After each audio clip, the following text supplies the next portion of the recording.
আপনারা যারা দীর্ঘদিন যাবৎ ফেসবুক পেজে কাজ করতেছেন কিন্তু এখন অবধি আপনার ফেসবুক পেজে কোনো ফলোয়ার বাড়তেছে না, আজকের ভিডিওটা দেখে যাবেন, আপনি অনেক কিছু জানতে পারবেন। সো চলেন ভিডিওটা শুরু করি। সো হ্যালো এভরিওয়ান, আসসালামু আলাইকুম। কেমন আছেন আপনারা সবাই? আশা করি আপনারা সবাই ভালো আছেন। আল্লাহর রহমতে আমিও ভালো আছি। তো আজকে টপিকটা কি নিয়ে সেটা তো ফার্স্টেই বললাম। যদি ভিডিওটা ভালো লেগে থাকে অবশ্যই ভিডিওটা শেয়ার দিবেন, কেমন লাগবে ভিডিওটা কমেন্ট করে জানাবেন। So চলেন আমরা আমাদের মূল কথায় চলে যাই। দেখেন, এখান থেকে ফার্স্টেই হচ্ছে আমরা ফেসবুক পেজের মধ্যে চলে যাব এবং এখান থেকে হচ্ছে প্রোফাইলে যাব।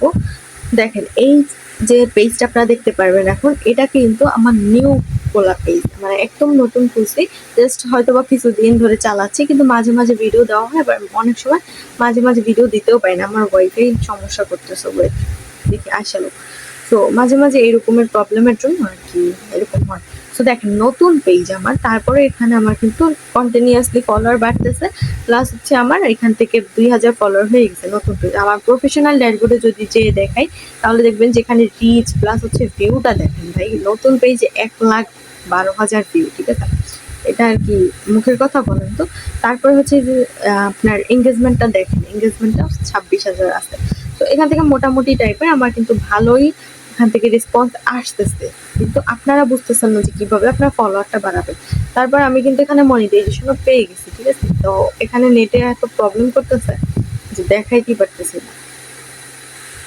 সো যাই হোক, এখান থেকে আমরা ব্যাক চলে এসেছি। জাস্ট আপনাদেরকে বলি যে কিভাবে আপনি ফলোয়ার বাড়াবেন। ফলোয়ার বাড়ানোর জন্য এই যে ধরেন আমার সামনে যে ভিডিওগুলো আসতেছে, এই যে আমার সাজেস্টেড যেসব পোস্টগুলো আসতেছে, এগুলো মেবি আপনার গ্রুপ পোস্ট, এগুলো বাদ দিলাম, এই যে ভিডিও, এইগুলো ভিডিও এইসব কি আমার সামনে সাজেস্ট করতেছে।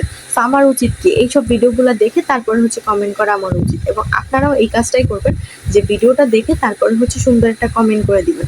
এই যে আমরা কন্টিনিউয়াসলি কমেন্ট করতেছি, এগুলোর ফলে কিন্তু আমাদের ফলোয়ার অনেকটা বাড়বে, কারণ আমাদের পরিচিতি বাড়বে।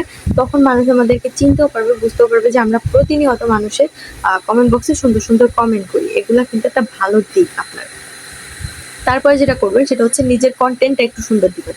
যেমন ধরেন যে আমি আমার কন্টেন্টের মধ্যে চলে যাচ্ছি, কন্টেন্টে গেলে দেখবেন যে আমি কিন্তু কন্টিনিউয়াসলি ভিডিও দিয়ে যাচ্ছি। আমার ভিডিও সুন্দর হোক খারাপ হোক এটা না, কোয়ালিটি কিন্তু মোটামুটি ভালোই গেছে। এই যে পোস্ট করতেছি, তারপর হচ্ছে এই পোস্ট করতেছি, মোটামুটি ভালো রেসপন্স আসছে নতুন অনুযায়ী। কিন্তু আমাদের অবশ্যই যে রেগুলার ভিডিও দেওয়া, দেখেন আমার অনেক সময় আছে যখন ভিডিওতে অনেক কম ভিউ আসে, এই যে ধরেন যে 23টা ভিউ আসছে, আবার অনেক সময় দেখা গেছে 100টা ভিউ আসছে, মানে এরকম আপ ডাউন হইতেই থাকে। কিন্তু আমি কিন্তু থাইমা যাইনি, আমার কন্টেন্ট আমি দিতেই আছি। আপনাদের এটা করতে হবে যে অনেকে মনে করবেন যে আজকে ভিউ আসছে কালকে আর আসলো না, এরকম ভেবে বসে থাকা যাবে না। আমাদেরকেও রেগুলার ভিডিও দিয়ে যেতে হবে, একদিন ঠিকই ভিউ আসবে, তখন আমাদের ফলোয়ার আসবে। সো নিজের কন্টেন্টকে গুরুত্ব দেন, মানুষের পেজও টাইম দিতে হবে। সো যাই হোক, আশা করি বুঝতে পারছেন।